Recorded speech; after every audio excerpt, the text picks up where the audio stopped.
அனைவருக்கும் வணக்கம். Students listen here. நமது அகாடமியில் பார்த்தீங்க அப்படின்னா புதுசாக நியூவாக டெஸ்ட் பேட்ச் வந்து ஆரம்பிக்கப்பட இருக்கிறது நவம்பர் 30 சரிங்களா. அந்த டெஸ்ட் பேட்ச் பார்த்தீங்க அப்படின்னா மொத்தம் 36 டெஸ்ட் இருக்கும். ஃபஸ்ட்டு டெஸ்ட்டு பார்த்தீங்க அப்படின்னா ஓப்பன் டு ஆல், எல்லோரும் அட்டன் பண்ணக்கூடிய வகையில் இருக்குது. மற்ற டெஸ்ட் பேட்ச் பார்த்தீங்க அப்படின்னா ஃபஸ்ட் டெஸ்ட் அட்டன் பண்ணிட்டு மற்ற டெஸ்ட்டு எப்படி இருக்கும் அப்படின்ட்டு நீங்கள் ஒரு கன்க்ளூட் வரலாம். கொஸ்டின்ஸ் வந்து எப்படி கேட்டிருக்கோம், எப்படி வந்து கேட்க போகிறோம் அப்படின்ட்டுருக்கும். நம்ம டெஸ்ட் பேஜோட சிறப்பம்சம் அப்படின்னா ஒவ்வொரு டெஸ்ட்டும் ரிவிஷன் டெஸ்ட்டாகவே தான் இருக்கும். ஒரு ஸ்ப்ளிட் அப் பண்ணிவிட்டு அந்த ஸ்ப்ளிட் அப் வந்து டெஸ்ட்டாக ரிவிஷன் பண்ணிவிட்டு திரும்பவும் ரிவிஷன் அதாவது ஃபார் எக்ஸாம்பிள் இந்த ஷெடியூல்லே இருக்கும். டெஸ்ட்டு 1 வந்து காமன். இப்போ 2, 3, 4, 5, 6 இப்போ இந்த டெஸ்ட்டு பார்த்திங்கன்னா 5 டெஸ்ட்டு முடிஞ்சு 6வது டெஸ்ட்டாக பார்த்தீங்கன்னா ரிவிஷன் வரும். அப்புறம் திரும்பவும் 7, 8, 9, 10, 11, 12 டெஸ்ட் வருது. அப்போ அதுவும் பார்த்திங்கன்னா திரும்ப ரிவிஷன் டெஸ்ட் வரும். அப்போ 7 to 1 திரும்ப ஒரு ஸ்ப்ளிட்டாக போகும்போது பார்த்திங்கன்னா என்ன ஆகிடும் அப்படின்னா மறந்துடும் நம்ம ஆல்ரெடி என்ன படித்தோம் அப்படின்றல. அதன் காரணத்தினால நம்ம என்ன பண்ணியிருக்கோம் அப்படின்னா ஃபஸ்ட்டு டெஸ்ட்லேருந்து திரும்பவும் 13 டெஸ்ட் வரையும் ரிவிஷன் திரும்பும். அப்போ திரும்ப ரீகால், அதாவது நம்ம மேக்ஸில் குமுலேட்டிவாக ஒரு விஷயத்த பண்ணால் அதோடய ரிசல்ட் வேறு மாதிரி இருக்கும். இப்போ ஸ்ப்ளிட்டாக பண்ணிவிட்டு ஒன்றா சேர்த்து ஜாயின் பண்ணும்போது திரும்ப ஸ்ப்ளிட் அப் மாதிரி நம்ம இருக்கும். அதனால் குமுலேட்டிவாக ரிவிஷன் இருக்கும். அதாவது எப்படின்னு பார்த்தீங்க அப்படின்னா இப்போ பாருங்கள், டெஸ்ட்டு 1 இருக்குங்களா. இப்போ டெஸ்ட் 1 முடிஞ்சு ஜென்ரலாக டெஸ்ட் வச்சுருக்கோம், ஒரு வாக்கப் டெஸ்ட்டு மாதிரி.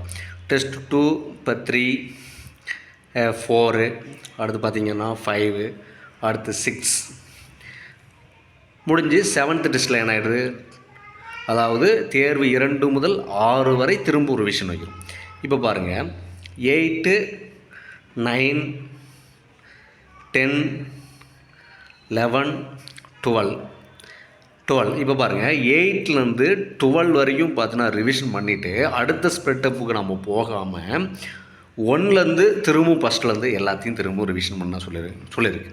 அப்போ குமுலேட்டிவாக அடுத்தடுத்ததை ஆல்ரெடி என்ன நம்ம பண்ணியிருக்கோம், அதில் எதாவது விடுபட்டிருந்தால் திரும்பவும் ப்ராக்டிஸ் பண்ணி அந்த டெஸ்ட்டை வந்து நம்ம மேனேஜ் பண்ண முடியும். அதுக்காக தான் குமுலேட்டிவாக திரும்ப பார்த்திங்கன்னா அதே மாதிரி நமக்கு டெஸ்ட்டு வந்து எல்லா டெஸ்ட்டுமே 3 மணி நேரம் டெஸ்ட்டு தான், சரிங்களா. எல்லா டெஸ்ட்டுமே 200 மார்க். எல்லா டெஸ்ட்லேயுமே மேக்ஸிமம் எல்லா டெஸ்ட்லேயும் பார்த்திங்கன்னா தமிழ் இருக்கும், ஜிகே இருக்குது, அதே மாதிரி மேக்ஸ் இருக்குது, அதே மாதிரி நடப்பு நிகழ்வுகள் இருக்குது. எல்லாம் ஒருங்கிணைச்சு தான் ஒரு டெஸ்ட்டாக போட்டிருக்குமே தவிர ஸ்ப்ளிட் அப்பாக கிடையாது. அதே மாதிரி பார்த்திங்கன்னா வீக்லி ஒன்ஸ் தான் நமக்கு டெஸ்ட்டு, சரிங்களா. வீக்லி 2 கிடையாது.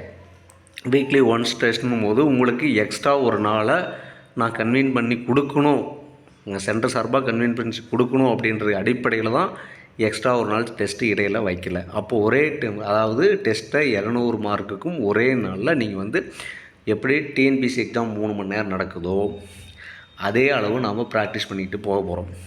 டெஸ்ட்டு பார்த்திங்கன்னா மார்னிங் 9 எர்லியராக பண்ணிடுறதே பெட்டர். 9 to 12 9 to 12க்குள்ளே எக்ஸாம் முடிகிற மாதிரியும் அனுப்பிச்சிடணும். அதாவது சண்டே தான் எக்ஸாம் இருக்கும், எல்லா எக்ஸாமும் சண்டே தான். இப்போ எடுத்துக்காட்டு பார்த்திங்கன்னா ஒரு டெஸ்ட் இப்போ நம்பர் 1 முடிஞ்சிட்டு இப்போ நம்பர் 2 டெஸ்ட்டு பார்க்குறோம் அப்படின்னு வச்சுக்கோங்க.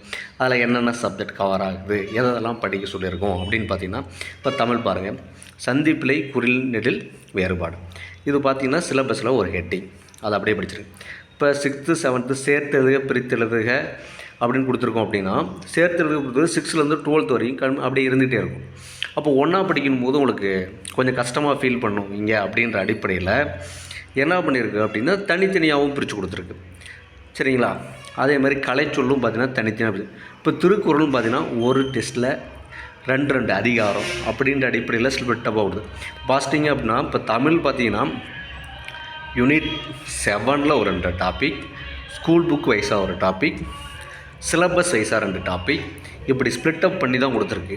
அதே மாதிரி ஜிகேவும் பார்த்திங்க அப்படின்னா அதாவது ஜென்ரலாக நம்ம சயின்ஸை மட்டும் ஒரு டெஸ்ட்டில் ஃபோக்கஸ் பண்ணுறது ரொம்ப கஷ்டமான ஃபீலிங்காக இருக்கும். அதனால தான் பார்த்தோம்னா எல்லாமே கலந்து மற்ற சப்ஜெக்ட் இன்ட்ரெஸ்டிங்கான சப்ஜெக்ட் ஒன்று, ஒரு நார்மலாக இருக்கிற சப்ஜெக்ட் ஒன்று, ஹார்டாக இருக்கிற சப்ஜெக்ட் ஒன்று, அந்த மாதிரி தான் நம்ம டிசைன் பண்ணியிருக்கு இந்த டைம் டேபிளில்.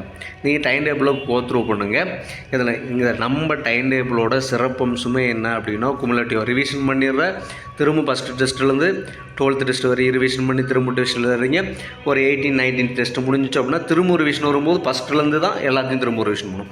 அப்படியே ரிவிஷன் பண்ணிவிட்டு போயிட்டு தான் லாஸ்ட்டாக நம்ம வைக்கும்போது ரிவிஷனே முழு தேர்வு அடிப்படையில் போயிடும். இப்போ இடையில் பார்த்தீங்கன்னா என்னென்ன ஃபியூச்சர் இந்த டெஸ்ட்டில் கொடுத்துருக்கு அப்படின்னா, சிலபஸ் வைஸ் அடிப்படையிலையும் கொடுத்துருக்கு.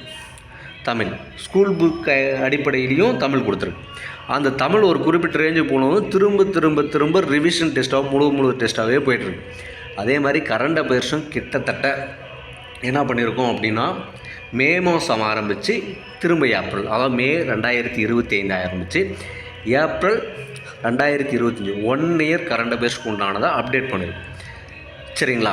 அப்போ கரண்ட் அஃபேர்ஸும் கரண்ட் அஃபேர்ஸும் நம்ம ஏற்கனவே சொல்லியிருக்கோம், பொது அறிவுடன் கூடிய கரண்ட் அஃபேர்ஸ் தான் நம்ம படிக்கணுமே தவிர வெறும் கரண்ட் அஃபேர்ஸாக படிக்கக்கூடாது.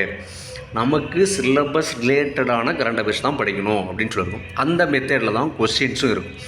அது இல்லாமல் பார்த்தீங்கன்னா டெஸ்ட்டு லாஸ்ட்டாக போக போக மேக்ஸ் திரும்ப ரிவிஷன், இப்போ ஓகேங்களா, தமிழ் திரும்ப ரிவிஷன், அப்படி தான் போயிட்டுருக்கு. சரிங்களா? அப்போ இம்பார்ட்டன்ட் கான்செப்டாக போயிட்டுருக்கு. அப்போ அதே மாதிரி மேக்ஸும் ஒவ்வொரு டாப்பிக்காக கொண்டுட்டு போயிட்டு அப்புறம் திரும்ப ரிவிஷன். அந்த மேக்ஸும் பார்த்திங்கன்னா ஒரு 5 டாபிக் முடியுது அப்படின்னா அப்படியே உடனே ரிவிஷனில் வரும். திரும்ப 5 டாபிக் முடியுதுன்னா ரிவிஷனில் வரும். 10 டாபிக் முடிஞ்சதும் திரும்ப ரிவிஷனில் வந்துடும். 5 டாபிக் முடியும் போது திரும்ப ரிவிஷன் வரும். 10 + 5 சேர்ந்து திரும்ப ரிவிஷன். அடுத்து பார்த்தோன்னா +5 டாபிக் ஆட் ஆகி 5 டாபிக் தனியாக ரிவிஷன் கொடுத்துட்டு திரும்ப 20 டாப்பிக்கும் சேர்த்து ரிவிஷன். அந்த அடிப்படையில் தான் இந்த டைம் டேபிள் உருவாகி இருக்கிறது. சரிங்களா? நீங்கள் உங்களோட விருப்பம் உள்ளவர்கள் இந்த பேட்சில் கண்டிப்பாக ஜாயின் பண்ணி உங்களுடைய எஃபோர்ட், இண்டிவிஜுவல் எஃபோர்ட் ஒன்று இருக்குது, சென்டரோட எஃபோர்ட் ஒன்று இருக்குது, இது எல்லாத்தையும் சேர்ந்து கன்ஃபார்ம் பண்ணி இரு கைகள் தட்டி தான் நம்ம ஒரு வழியை கொண்டு வர முடியும். ஒரு கையிலாலையும் ஒரு தட்டி ஒளியை கொண்டு வர முடியும். அது சிரமம். இரு கைகள் சேர்ந்து இணைந்து நாம் எல்லாரும் உங்களையும் முன்னேற்றி நானும் முன்னேறணும், சென்டரும் முன்னேறணும். அந்த அடிப்படையில் தான் இந்த டைம் டேபிள் போட்டிருக்கு. சரிங்களா? இப்போ பார்த்தீங்க அப்படின்னா 30ஆம் தேதி ஃபஸ்ட் எக்ஸாம் ஸ்டார்ட் ஆகுது. அதுக்கப்புறம் அப்படியே சண்டே எக்ஸாம் ஸ்டார்ட் ஆகுது. கரெக்டாக ஆகஸ்ட் 2nd வீக்கில் ஸ்டார்ட் ஆகுது. இந்த பேட்ச் முடிஞ்சிடும். அதாவது ஆகஸ்ட் 15க்குள்ளே, அதாவது இண்டிபெண்டன்ஸ் டேக்கு முன்னாடி வீக்கில் கரெக்டாக இந்த டெஸ்ட்டு பேட்ச்சு முடியுது. சரிங்களா? இந்த டெஸ்ட்டு பேட்ச் பார்த்திங்கன்னா டோட்டலாக 36 டெஸ்ட்டு, 7200 கொஷின் இருக்கும். சரிங்களா? 7200 கொஷின் இருக்கும். அதே மாதிரி பார்த்திங்க அப்படின்னா இந்த test 1 free, open to all, அனைவரும் அட்டன் பண்ணி பார்க்கக்கூடிய வகையில் இருக்குது. இதே நான் ஆஃப்லைனில் வர நேராக சென்டருக்கு எக்ஸாம் எழுத விருப்பப்படுறேன் அப்படின்ற ஸ்டூடெண்ட்டுக்கு பார்த்தீங்க அப்படின்னா நியூ ஸ்டூடெண்ட்டாக இருக்கும் பட்சத்தில் 2999 ரூபா கட்டணும். அதே ஓல்டு ஸ்டூடெண்ட்டாக இருக்கீங்க அப்படின்னா 2499 ரூபா கட்டணும். என்னால் நேராக சென்டர் எக்ஸாம் எழுதுறவளோ எனக்கு டைமோ வீட்டில் சூழ்நிலையோ சரியில்லாத பட்சத்தில் நான் ஆன்லைனில் அட்டன் பண்ணிக்கிறேன் சார் டெஸ்ட் பேட்சை அப்படின்றவங்களுக்கு விருப்பம் பட்சத்தில் அவங்களுக்கு பார்த்தீங்க அப்படின்னா நியூ ஸ்டூடெண்ட்ஸுக்கு 2699 ரூபாயும், ஓல்டு ஸ்டூடெண்ட்டுக்கு 2199 ரூபாயும் ஃபீஸ் நிர்ணயிக்கப்பட்டிருக்கிறது. சரிங்களா? இந்த டைம் டேபிள் பார்த்தீங்க அப்படின்னா நம்ம யூடியூப்போட டிஸ்கிரிப்ஷனில் அட்டாச் பண்ணியிருக்கும். அந்த டைம் டேபிளை எடுத்து வெரிஃபை பண்ணிக்கோங்க, ஃபாலோ பண்ணுங்கள். ஒவ்வொரு எக்ஸாம்ஸும் எவ்வளோ நேரம் டைம் கிடைக்கிறது கிடைக்கிற டைமை கரெக்டாக யூட்டிலைஸ் பண்ணுங்கள். அதாவது ஏற்கனவே சொன்ன மாதிரி தான் நம்மளோட நோக்கமே என்ன அப்படின்னா, இன்னமும் ஆனுவல் பிளானர் வரல, டிசம்பர் மாதத்தில் தான் வெளியிடப்படும். இருந்தாலும் நம்ம எக்ஸாமுக்கு முன்னாடியே ப்ரிப்பேர் ஆகிட்டு எக்ஸாமுக்கு தான் நம்ம வெயிட் பண்ணிகிட்ருக்கணுமே தவிர அதை விட்டு நாம் என்ன பண்ணக்கூடாது, எக்ஸாம் எப்போ வைப்பாங்க அப்படின்றது போகிற அந்த கான்செப்ட் தவிர எக்ஸாமுக்கு முன்னாடி நாம் எக்ஸாமுக்கு ரெடி ஆகிக்கிறது புத்திசாலித்தனம். சரியா? அதாவது தேர்வு வருவதற்கு முன் உங்களை தயார் செய்து தேர்வு வந்தவுடன் திருப்ப செய்வது தான் நம்மளுடைய நோக்கம்.